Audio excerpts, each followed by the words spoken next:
지난 시간에 우리 지혜자로 형통하게 되는 비결이 무엇일까 말씀을 통해 함께 나누었습니다. 신앙생활 가운데 지혜자로 살아가게 하시는 것만으로도 우리에게는 최고의 복이 될 수 있는데, 지혜자로 형통하게 되어진다라고 하는 것은 이것보다도 더 큰 복은 없다라고 생각을 해보게 됩니다. 그렇다면 형통함은 그냥 주어지는 것이 아니겠지요. 가만히 있는다고 해서 우리가 형통한 것이 아니라 지혜자로 형통한 삶을 살아갈 수 있는 비결을 지난주에 3가지 함께 나누었습니다. 간략하게 살펴보면, 첫째는 여호와를 경외하는 삶을 살아야 형통한 삶이 되어진다라고 하는 것을 함께 나누었습니다. 신앙생활의 근본, 하나님을 공경하고 하나님을 두려워하는 겁니다. 죄를 지어서 두려워하는 것이 아니겠지요. 하나님의 전능하심 앞에 코람데오, 하나님께서 항상 내 앞에 계신다라고 그 믿음을 가지고 생활을 하게 되어지면 우리가 하나님을 두려워할 수밖에 없고, 그렇게 하나님을 공경하고 하나님을 두려워하는 마음만 늘 우리의 심령 가운데 가지고 있다라고 한다면 죄를 짓는 것을 좀 줄일 수 있고 형통한 삶으로 우리가 하나님께 영광을 돌릴 수 있습니다. 두 번째로 우리에게 주신 말씀이 무엇이냐면, 여호와의 도를 잘 지키는 삶을 살면 형통하게 되어질 것이다 라고 함께 나누었습니다. 여호와의 도가 무엇입니까? 여호와의 도는 하나님의 말씀입니다. 우리 신앙인들에게 말씀보다 귀한 것이 있겠습니까? 하나님의 말씀은 시편 119편 105절에 이렇게 말씀을 합니다. 주의 말씀은 내 발의 등이요 내 길에 무엇이 됩니까? 빛이 되어진다라고 우리에게 말씀합니다. 우리 신앙인으로 살아가는 모든 성도들에게 하나님의 말씀은 우리 인생의 삶, 신앙의 삶의 내비게이션과도 같은 것이 하나님의 말씀이기에 하나님의 말씀을 잘 따라가고 어떤 말씀을 주시더라도 그 말씀에 순종하면서 나아가면 형통한 삶을 이어갈 수 있다라고 하는 것을 함께 나누었습니다. 마지막 한 가지는 하나님을 기쁘시게 해드리는 것을 아는 삶이다 라고 하는 것을 함께 나누었습니다. 하나님께서 기뻐하시는 의는 하나님께서 어떠한 것을 좋아하시고 어떠한 것을 기뻐하시는지를 아는 자들입니다. 그래서 하나님 기뻐하시지 않는 것들이 우리의 삶 가운데 다가오게 되어지면 그것을 차단하게 되어지고, 그 이유가 무엇이겠습니까? 하나님 기뻐하시지 않는 일들을 하게 되면 하나님께서 좋아하시지를 않습니다. 그렇기 때문에 그 일을 안 하겠지요. 그래서 우리는 예수를 믿는 자로 의인의 삶을 살아가기 때문에 하나님께서 기뻐하시는 일이 무엇인지를 알고 부족하고 연약하지만 그것을 잘 행하며 나아갈 때에 하나님께서 저와 여러분을 칭찬해 주시고 예비하신 은혜와 복을 받아 누릴 수 있다라고 하는 겁니다. 그런데 악인들은 어떻습니까? 하나님께서 무엇을 기뻐하시는지를 모릅니다. 모르기 때문에 행할 수가 없고, 또한 악한 행실로 인하여서 하나님의 마음을 아프게 하는 자들이 악인들입니다. 그러므로 하나님을 믿는 신앙인들은 무슨 일을 해도 교회 일이든 세상의 일이든 맡겨주신 모든 일에 하나님을 기쁘시게 할 수 있는 신앙의 삶이 되어질 때에 형통하고 하나님 예비하신 은혜와 복을 받아 누릴 수 있다라고 하는 겁니다. 우리의 남은 여생 지혜자로 형통한 삶을 살아가셔서 이 땅 가운데서도 우리가 하나님께 복을 받고 하나님을 기쁘시게 해드리는 신앙의 삶으로 우리 모두가 한 분도 빠짐없이 모두 천국에 들어가셔서 하나님께서 예비하신 멸류관과 상급을 받아 누리실 수 있는 우리 구미 영락교회와 속하여진 모든 성도들이 되시기를 예수님의 이름으로 간절히 축복합니다. 오늘은 정직한 삶에 대하여서 잠시 은혜를 나누어 보고자 합니다. 정직이 무엇입니까? 국어사전에 보니까 이렇게 나옵니다. 사람이나 사람의 성품, 마음 따위가 바르고 고듬. 이것이 정직의 정의입니다. 예수님을 믿는 신앙인들에게 정직, 그것은 바로 본질이요 기본입니다. 꼭 갖추어야 할 덕목 중에 하나가 정직입니다. 정직은 개인뿐만 아니라 저와 여러분이 속하여져 있는 모든 공동체에 필요한 덕목이 바로 정직입니다. 국제 투명성 기구라고 하는 단체가 있습니다. 전 세계 부패 문제를 감시하고 방지하기 위해서 설립된 비영리 국제 비정부 기구입니다. 이 기구는 부패로 인한 사회적, 경제적 피해를 줄이고 투명한 거버넌스를 촉진하는 것을 목표로 합니다. 그리고 이 기구가 대표적으로 활동하는 것이 있는데 매년마다 부패 인식 지수를 조사해서 세계 가운데 발표를 합니다. 부패 인식 지수라고 하는 것은 공무원과 정치인 사이에 부패가 어느 정도로 존재하는지에 대한 인식의 정도를 가리키는데 전 세계 180개국의 국가를 대상으로 0점부터 매우 부패겠죠. 0점부터 100점까지 100점 매우 청렴 점수를 하여서 순위를 매기게 되어집니다. 최근 발표된 국가 청렴도 순위를 보면 가장 먼저 우리나라를 살펴봐야 되겠죠. 우리 조국 대한민국 100점 만점에 몇 점 받았을 것 같습니까? 몇 점 받았을까요? 점수 좀 많이 줘보셔요. 몇 점 받았을 것 같아요? 우리나라 100점 만점에. 설마 100점 하는 건 아니겠죠? 100점은 없어요. 우리나라는 100점 만점에 64점을 받았습니다. 64점을 받아서 180개 국가 중에 30입니다.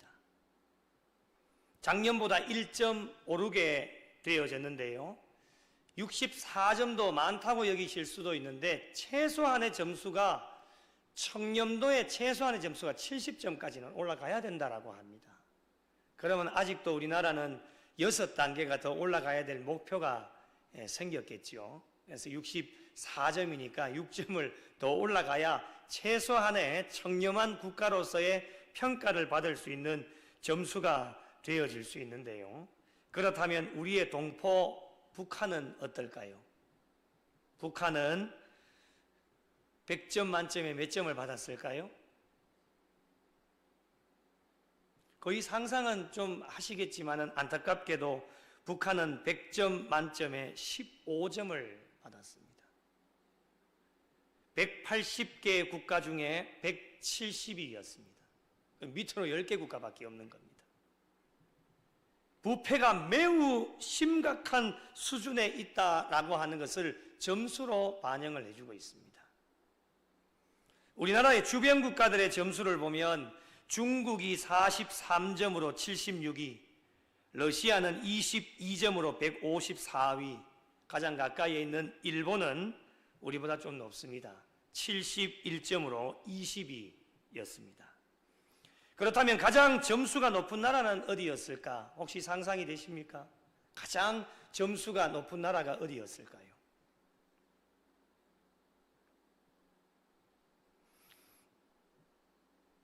1위가 덴마크. 덴마크 아십니까? 덴마크가 90점으로 1위였고 그 뒤를 이어서 핀란드가 88점으로 2위, 그리고 이어서 싱가포르가 84점으로 3위였습니다. 감사한 것은 1, 2위를 차지한 덴마크와 핀란드는 모두 기독교 국가입니다. 역시 기독교 국가가 다르다라고 하는 것을 점수를 통해서 우리에게 알려주고 계십니다. 이것이 정확한 수치는 아니지만은 한때 대한민국 국민들 중에 기독교인들이 4명 중에 1명이었다라고 한 때가 있습니다. 다들 기억하시죠? 그러나 현재는 그 수치가 급격하게 많이 줄어들게 되어졌는데, 그럼에도 불구하고 많은 이들이 또 우리의 주변에도 보면 예수를 믿고 기독교인으로 살아가고 있는데 70점, 최소한의 점수에도 미치지 못하는 이 점수를 보면서 무엇이 문제일까라고 하는 것들을 한번 생각을 해보면 남 탓은 할 필요가 없겠지요. 세상 사람들은 그렇다 할지라도 먼저 우리 믿는 그리스도인들, 저와 여러분, 우리 그리스도인들이 이 세상 가운데서 빛을 발하지 못하고 소금이 되지 못하였기 때문에 우리 그리스도인들에게 가장 본질이요 가장 기본이 되어지는 정직에 있어서 모범이 되지 못하였기 때문에 점수가 낮은 것에 일조를 하지 않았나 생각을 해보게 되어집니다. 물론 나와는 상관이 없을 수도 있습니다. 그러나 어떻게 상관이 없겠습니까? 대한민국이라고 하는 이 땅 가운데 우리 모두가 함께 살아가고 있기 때문에 예외가 될 수는 없다라고 하는 것입니다. 그리스도인들의 삶이 우리의 속하여져 있는 모든 공동체, 여러분의 생업과 일터, 만나는 모든 사람들과의 관계 속에서 빛의 역할을 감당하고 소금의 역할을 감당하였다라고 한다면 청렴도의 점수가 기본까지는 그래도 최소한의 점수까지는 올라가지 않았을까라고 하는 것을 생각을 해보게 되어집니다. 도산 안창호 선생은 죽더라도 거짓이 없어라. 거짓이 나라를 망하게 한다. 정직과 성실이 나라를 구하는 유일한 길이다 라고 이렇게 이야기를 했습니다. 셰익스피어는 정직만큼 값진 유산은 없다라고 이야기를 합니다. 포프라고 하는 사람은 정직한 인간은 하나님의 최고의 걸작이다 라고 이야기를 합니다. 정직이 얼마나 중요한 것인지를 우리에게 말씀을 하고 있습니다. 그렇습니다, 여러분. 지혜자로 살아가는 일에 저와 여러분의 삶 속에서 중요한 덕목 중에 하나가 무엇이냐면 바로 정직입니다. 어떻게 보면 세상 사람들과 구별되어질 수 있는 것들이 여러 가지가 있겠지만 그 중에 하나가 정직이고, 이 땅 가운데 우리가 살아가면서 정직한 삶을 살아야 가장 먼저는 하나님께 인정을 받고 그 다음으로 사람들에게도 인정을 받을 수 있다라고 하는 겁니다.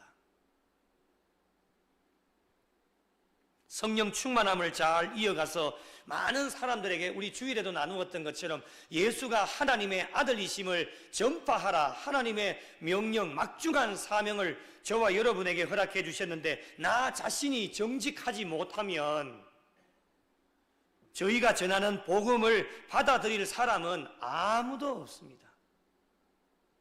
사람들과의 관계 속에서 신뢰가 무너지고 신뢰가 깨어져서 정직 때문에 신뢰가 깨어졌다라고 한다면 우리가 이 땅 가운데 나가서 복음을 전한들 그 사람이 저와 여러분이 전하는 복음을 들을 수가 있겠습니까? 여러분 입장을 바꿔놓고 한번 생각을 해보십시오. 정직하지 못한 누군가가 나에게 와서 어떤 이야기를 한다고 한다면 저와 여러분은 그분의 이야기를 듣고 따라갈 수 있겠습니까?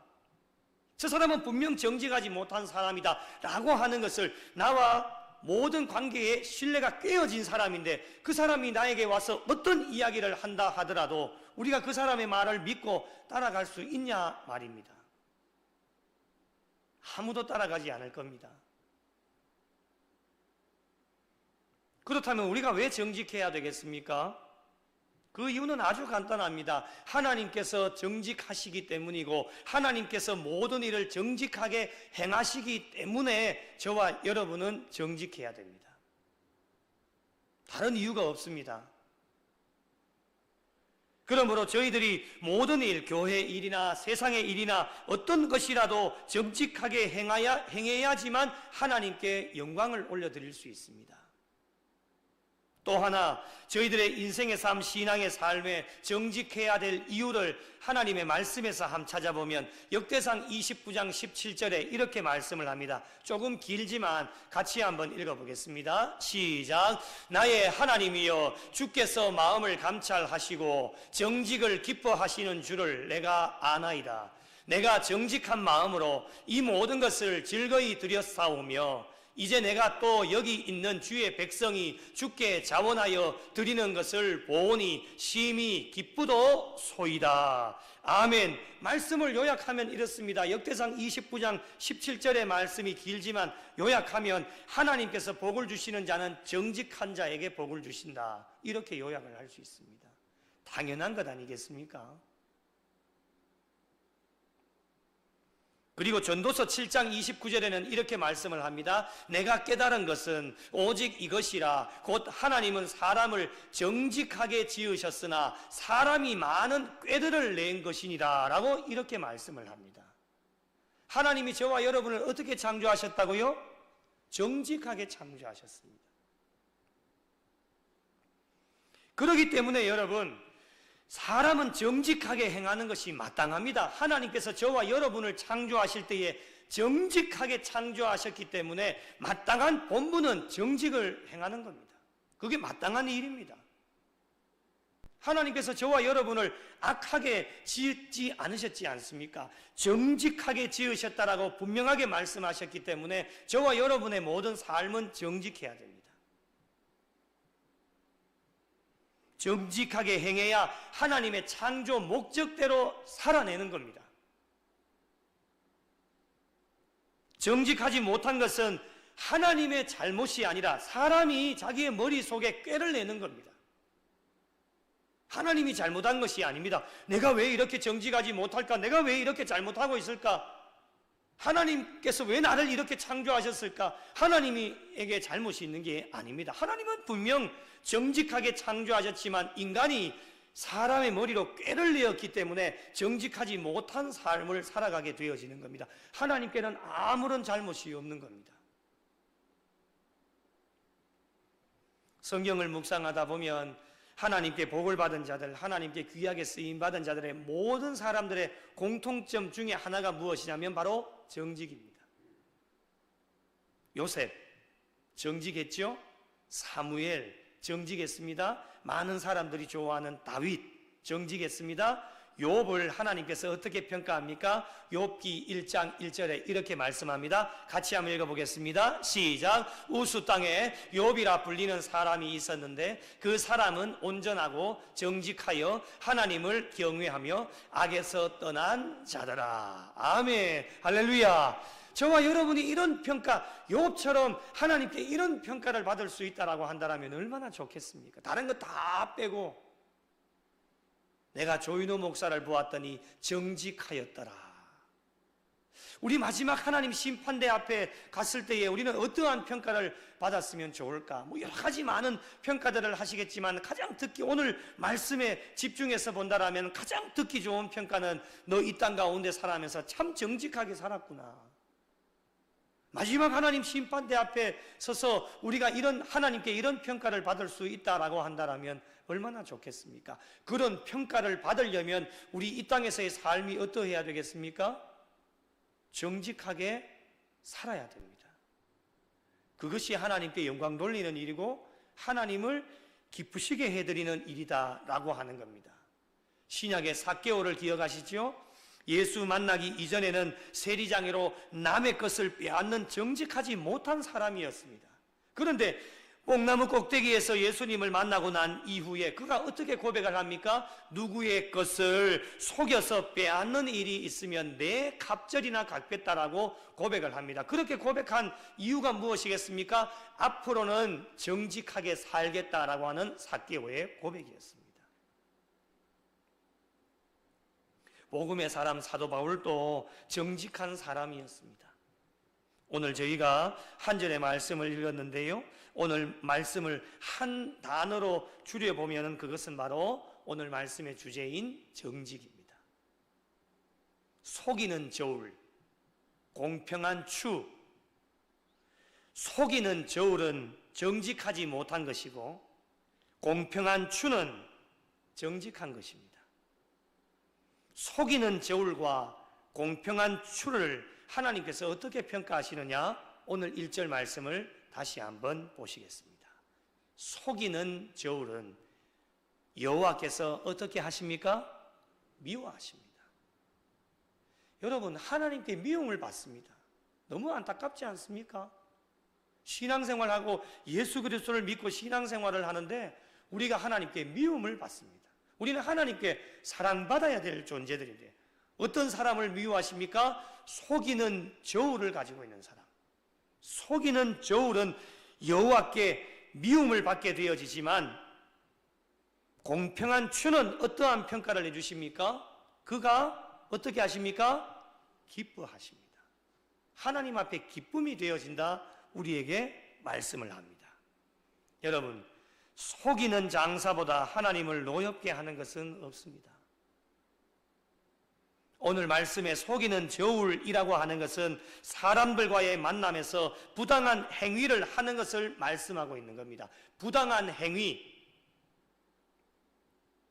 그래서 오늘 말씀의 핵심은 만나는 모든 사람들과의 관계에서 믿는 사람이든 믿지 않는 사람이든 상관없이 모든 사람들에게 정직하게 행하라고 하는 것이 하나님의 뜻입니다. 여러분, 요즘 세상을 한번 바라보십시오. 참 안타깝지요. 정직하지 못한 사람들이 점점 늘어나고 있습니다. 비단 세상뿐일까요? 안타깝지만은 교회 안에도 정직하지 못한 사람들이 점점 늘어나고 있습니다. 어떻게 저럴 수 있을까? 뉴스나 인터넷 각종 매체들을 통해서 전달되어지는 기사들을 보면 이런 마음도 듭니다. 믿을 사람 한 사람도 없다.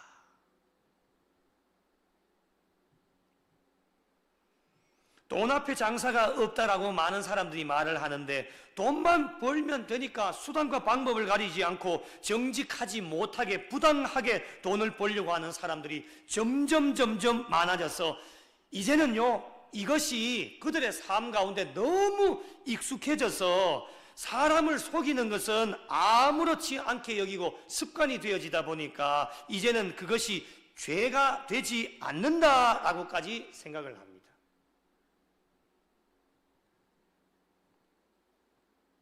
참으로 어리석은 생각이지요. 남을 속여서 돈을 벌 때에는 참 좋지요. 그것이 드러나지 않으리라라고 생각을 하게 되어지는데, 부정한 것, 남을 속이는 것, 언젠가는 하나님께서 다 드러내시기 때문에, 드러났을 때에 여러분 TV나 매체를 통해서 보게 되어지면 얼마나 부끄러워하고 얼마나 수치스러울까요? 얼굴을 들지 못할 때가 참 많이 있습니다. 왜 그럴까요? 부끄럽기 때문에 그런 거예요. 드러나지 않을 줄 알았는데 어떤 방법을 통해서든지 부정하고 정직하지 못한 것이 만천하에 드러나게 되어졌다라고 하는 것이죠. 그러니 얼마나 부끄러울까요? 자기는 떳떳하다, 아무런 잘못이 없다, 자기는 깨끗하다, 자기는 청렴하다 라고 이야기를 했는데 부정한 것, 정직하지 못한 것이 드러나게 되어졌으니까 얼마나 부끄럽고 수치스러울까. 여러분, 부정한 것은 절대로 감출 수가 없습니다. 때가 되면 다 드러나게 하시는데, 드러났을 때에는 어떻게 되어질까? 우리 영적으로 신앙적으로 봤을 때에는 하나님께서 반드시 심판하시게 되고 이 땅 가운데서도 법의 테두리 속에서 받아야 될 벌을 꼭 받게 하십니다. 정직하지 못하면 사람들과의 관계도 끊어지고, 우리 신앙인들에게 가장 중요한 것은 정직하지 못하면 수직적인 하나님과 나와의 관계가 끊어집니다. 그러므로 우리 신앙인들은 사람들과의 수평적인 사람들과의 관계도 중요하고 또 더 중요한 것은 수직적인 하나님과 나와의 관계이지 않겠습니까? 하나님과의 관계가 중요하기 때문에 하나님과의 관계를 바르게 정립하기 위해서 가장 필요한 덕목이 무엇일까? 그것은 바로 정직입니다. 하나님 앞에서 정직해야 되고, 그리고 사람들과의 관계 속에서도 정직이 우선이 되어져야 그것이 빛과 소금의 역할을 감당하는 것이기 때문에 그것을 잘 감당하면 하나님께서 기뻐하시고, 그리고 우리가 살고 있는 이 사회 속에서도 정직하게 빛과 소금의 역할을 잘 감당하면 저와 여러분을 통해서 국가 청렴도의 점수가 64점에서 최소한의 점수까지인 70점까지 그 이상으로 올라가서 180개 국가 가운데 우리가 1등이 되어질 수 있는 그런 나라가 되어질 수 있는 선한 영향력을 끼칠 수 있지 않을까 생각을 해보게 되어집니다. 그런 측면에서 볼 때 하나님께서 나와 그리고 여러분의 모습을 보시고 청렴도 점수 100점 만점에 오늘 이 밤에 예배를 드리고 있는 저와 여러분에게 몇 점의 점수를 주실 수 있을까요? 저와 여러분은 하나님께 몇 점의 점수를 받을 수 있을까요? 각자의 삶을 돌아보시면 좋겠습니다. 100점이야 될 수 있겠습니까? 우리가 인간인데 늘 부족하고 연약한 면이 얼마나 많이 있습니까? 스스로가 그것을 평가할 수는 없겠지만은 저와 여러분 나 자신의 삶을 돌아보고 정말 하나님 앞에서 나는 얼마나 정직하게 행하였는지, 그리고 사람들과의 관계 속에서 나는 얼마나 정직하게 행하고 있는지를 저와 여러분의 삶을 돌아보고 부족한 것이 있다라면 영적으로 잘 보충해서 정말 하나님께서 기뻐하시는, 하나님께서 칭찬해 주실 만한 그런 점수가 되어질 때 하나님께서는 얼마나 기뻐하실까라고 하는 생각을 해보게 되어집니다. 마지막 시대에 하나님께서 저희들에게 원하시는 것은 무엇일까요? 많은 것 바라지 않습니다. 공평한 추를 원하십니다. 속이는 저울을 원하지 않으십니다. 공평한 추, 바로 정직입니다. 정직을 어제도 오늘도 내일도 원하고 계십니다. 나 한 사람쯤이야 라고 하는 생각은 버리고 다른 모든 사람들 정직하지 못하게 행한다 할지라도 그런 사람들을 따라가지 말고 나 한 사람만큼이라도 정직한 사람이 되기 위해 빛과 소금의 역할을 잘 감당하게 되어지면 저와 여러분을 통해 우리가 속하여져 있는 교회가 정직하게 되고 여러분의 가정, 자녀 손들이 정직하고 사회에서 여러분에게 주어진 생업과 일터, 만나는 모든 사람들이 정직하게 되어지는 하나님의 놀라운 은혜를 경험하게 될 것입니다.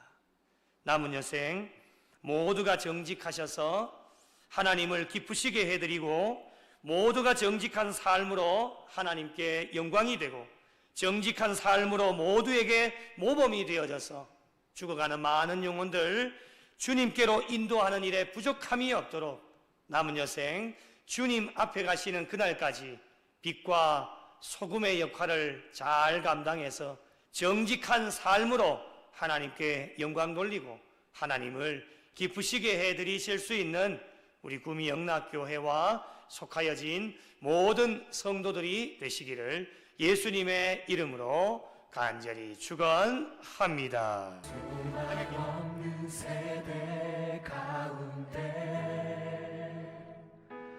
빛을 잃은 세상 향하여 진리의 등대로 세우신 몸된 교회 복음의 능력 나타내소서 예수의 흘리신 보혈로 사신 교회 십자가 사랑만 증거하는 교회 죽어가는 영혼 살려 일으키고 가난한 자에게 나눔과 섬김을 주의 교회를 새롭게 하소서 말씀으로 성령으로 주의 교회를 부르시키소서